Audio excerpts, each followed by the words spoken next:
The next piece, Country Band March, is an affectionate portrait of a small-town band like the one Ives' father directed, full of enthusiasm and mistakes. There's the mistake at the end where the alto saxophones didn't get the memo that we're just playing the coda, not the whole theme again, and end after everyone else.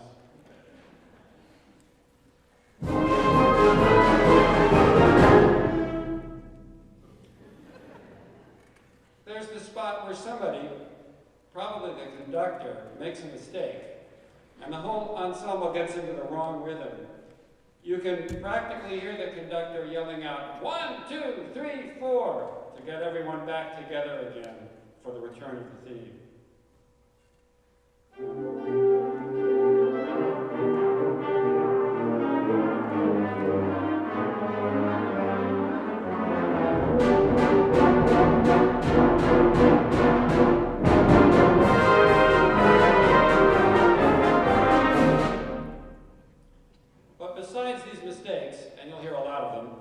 The piece is a march, in more or less the usual form and style of a march, with a first strain and a trio strain, and then a repetition of the main theme.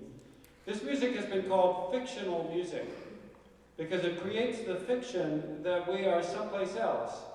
Not listening to the Atlanta Youth Wind Symphony, they would not make these many mistakes, but to an amateur small-town band.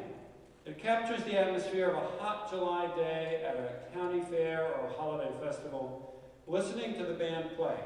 And more than that, it is like our memory of being at the fairgrounds, listening to what the band was like when we were kids. One way it is like a memory is that wisps of other tunes float by, like bits of our remembered past that come to mind because they are suggested by the music we are hearing. It's a collage of sound. For instance, here's a moment where Ives' march tune brings to mind some other melodies. Here's his march tune.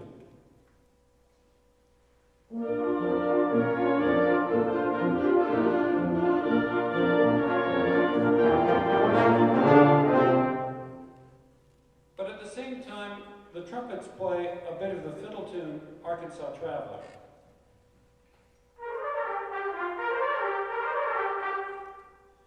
And at the same time, piccolos and flutes play Stephen Foster's Masses in the Cold Ground, from the line that goes, down in the cornfields, hear that mournful sound.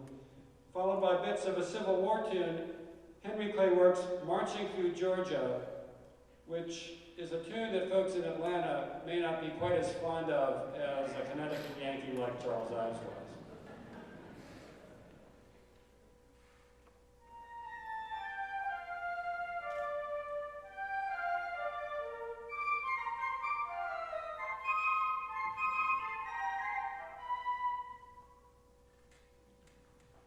The first cornet joins in with a melody from John Philip Sousa's march, Semper Fidelis.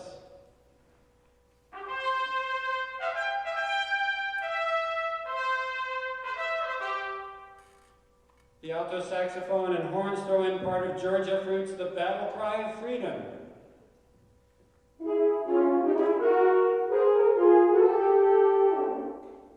And meanwhile, the drums are doing something else entirely. The rest of the band is playing in 2/4 time, but the drums start a measure late in 6/8 time, doing a roll-off as if they are in a whole different march.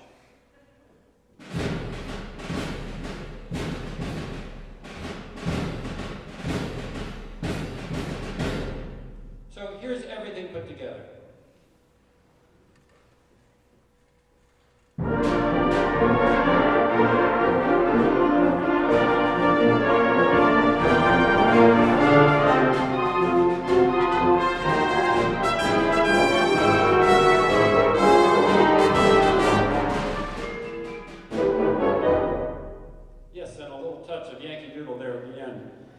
Some of these extra tunes you can hear as they go by, but some things are just like stray thoughts that don't quite grab your attention, or they're gone too fast for you to recognize.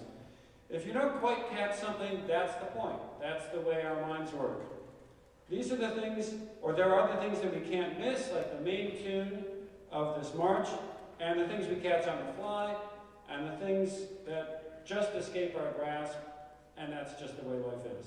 So here's a little slice of life, Ives' country band march.